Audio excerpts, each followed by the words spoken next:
This video is going to go over how to set up LandingSumoWP7.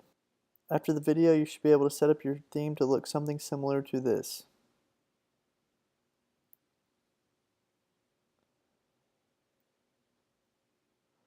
So let's get right into it. From the WordPress dashboard, we need to go to Appearance Themes, and once you've installed your theme, make sure to activate it. Once it's activated, you will get some notices at the top that says you need to install MetaBox and the Redux framework. You can click this link and begin installing those plugins. I've already got them installed, so I'm just going to go to my plugins and activate them.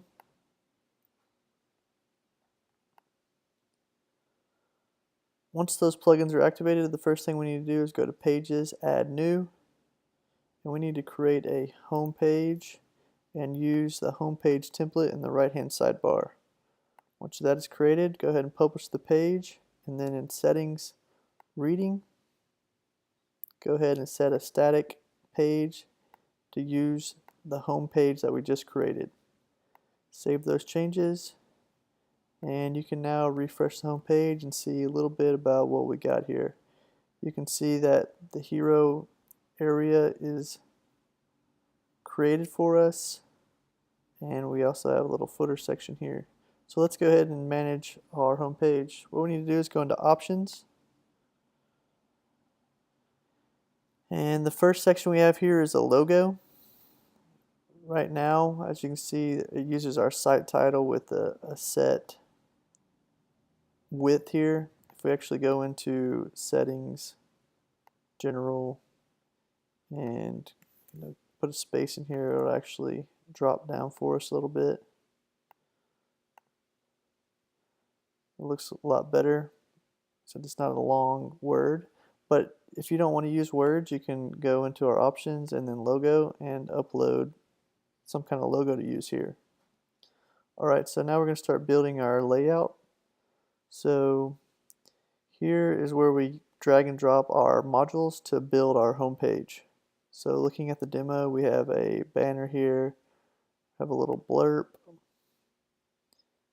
probably the call to action,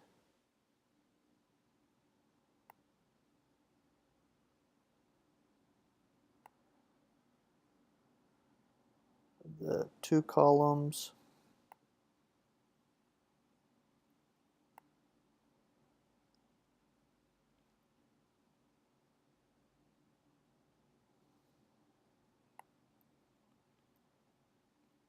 then the steps. That might actually be the 3 columns. Another call to action.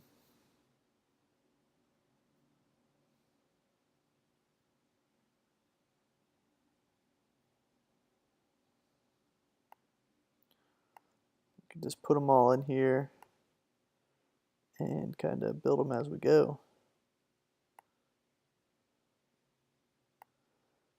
This theme has a lot of different modules you can use and disable, but let's add those in there. Reload, because it does have some filler content for you. Notice that the call to action's in there. We have the steps section, another call to action, 3 columns, and the footer area.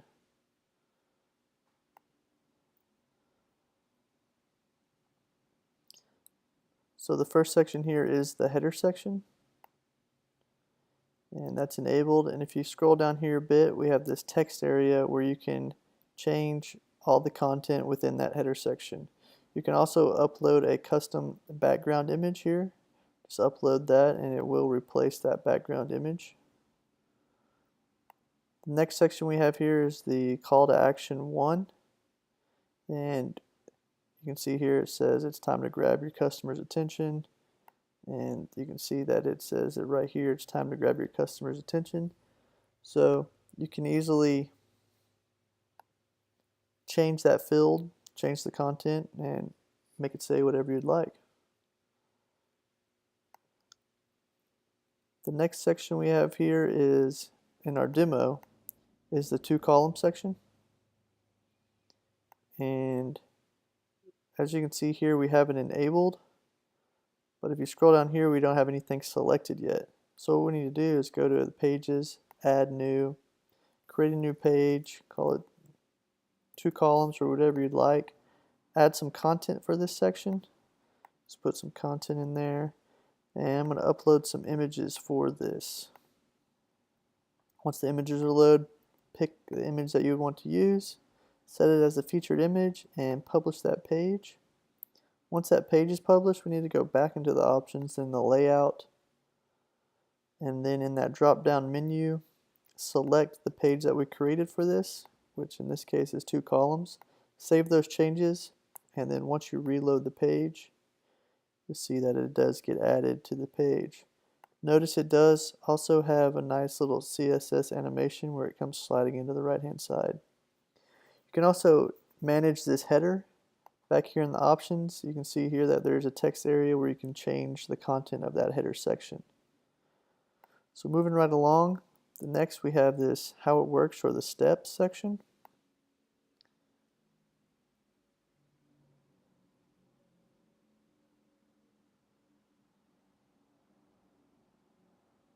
And in this steps section, you can manage everything within that content in this steps section over here in the left hand column.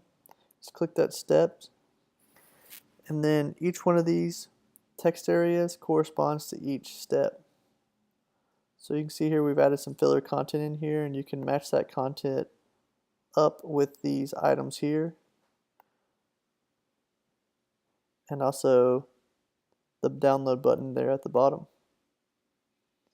So one thing it is missing is the steps image, and I can upload that real quick, put that in there, select that image, and then save changes. And then once you reload the page, you'll notice that it does come in with a little CSS animation as well. So that's pretty cool looking. After that, we do have another call to action section, which is already activated on our theme here.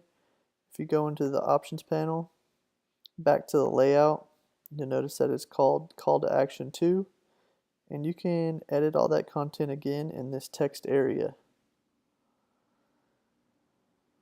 So after that call to action section, we have this 3 column section. Within that 3 column section, you manage it the same way as you did steps, and that's right here in this left hand column. You'll see here that we have 3 text areas for each column, and if you go to the front end of the site, you'll see here that it's 1 column, 2 column, 3 columns. And you can also change those icons from ionicons.com. Just go in here, select whatever image, copy that image name, and then just paste it in here in this I class. We also have an upload feature here where you can upload the big image that is on the bottom of that 3 column area. Once you save those changes and reload the front end of the site, you'll notice that big image does get populated, and it does have a CSS animation. So now when you scroll down the page, you have some cool looking CSS animations as you go. Moving right along back into the layout section, we have this features, and notice it looks like this on our demo. So what we need to do is go into this left hand custom post type called features, click add new, give it a name, feature 1, give it a little bit of content, and again the same place that we use those icons in the 3 column area, we can use those in the features. So just grab whatever icon you like to use, copy that, and just paste that name right there in that text field, publish it, and when you reload the front end of the site, you'll have features. You can add as many features as you like, and they'll just continue to go down the page here. You can also change this featured title back in the options section under the layout. Just scroll down a bit, and you have this features text area where you can change the title. So after the features, we have this testimonial slider here. And to add those slider options, we just need to go, well, we need to put testimonials above one column because it comes after features in our demo. Right there, there's features, and then there's the testimonials. So now that we have it in the right place, you can actually put it wherever you want, but I'm just following the demo here. We go over to the custom post type called testimonials, add new. Let's stay on this page to save the changes. Alright, now go to testimonials, add new. Give the testimonial a name. Give it some content. And set a featured image for the person. Set that image, publish. Go ahead and add another one. Wow. Some filler copy again. Add an image for her. Publish that. And then we'll refresh the page. And you'll notice that the carousel will automatically go through each testimonial. So the last section we have here, as you can see, is this one column module in the options layout.